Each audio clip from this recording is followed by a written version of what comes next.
50 வருஷத்துக்கு chief minister இருப்பார். இவருக்கு வேறு ஏதோ ஸ்டேஜ்லாம் போவார். சீஃப் மினிஸ்டருக்கு சாதாரண பதவி. சீஃப் மினிஸ்டருக்கு சாதாரண பதவி.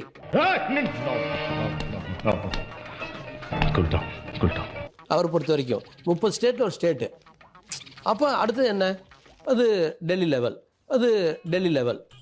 இதெல்லாம் நடக்காது தம்பி, நடக்காது கண்ணு. அதனாலே நீ உன்னை திருத்திக் கொள். அதுக்கடுத்து என்ன? வேர்ல்டுக்கான தலைவர். அதுக்கடுத்து என்ன? வேர்ல்டுக்கான தலைவர். நாளைக்கு ஒரு அமெரிக்கன் பிரசிடென்ட்டுக்கும் ரஷ்யன் பிரசிடென்ட்டுக்கும் ஏதாச்சும் ப்ராப்ளம்னா கூட இவர் பேசலாமே. நோய் என்ன நீ பைத்தியக்காரனவே நினைச்சிருக்கிறல்ல நீ. நாளைக்கு ஒரு அமெரிக்கன் பிரசிடென்ட்டுக்கும் ரஷ்யன் பிரசிடென்ட்டுக்கும் ஏதாச்சும் ப்ராப்ளம்னா கூட இவர் பேசலாமே.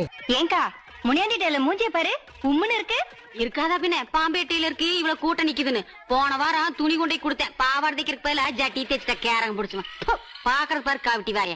ஏன் இருக்கக்கூடாது? நாளைக்கு அப்போ அமெரிக்கா ரஷ்யாக்கு பிரச்சனை கூட விஜய் சார் ஏன் பேசக்கூடாதுன்னு கேட்கிறேன். ஏன் பேசக்கூடாதுன்னு கேட்கிறேன். நான் ரொம்ப அன்னைக்கு தெரியாதனமா சில தவறுகள் நடந்துச்சு. அதை நினைச்சு நான் வீட்டில் போய் ரொம்ப வருத்தப்பட்டேன். நான் ரொம்ப நல்லா இருக்கேன். ஒரே ஒரு பைசா சார் லஞ்சம் வாங்க மாட்டார். ஆக்சுவலா தப்பு பண்ண மாட்டார்.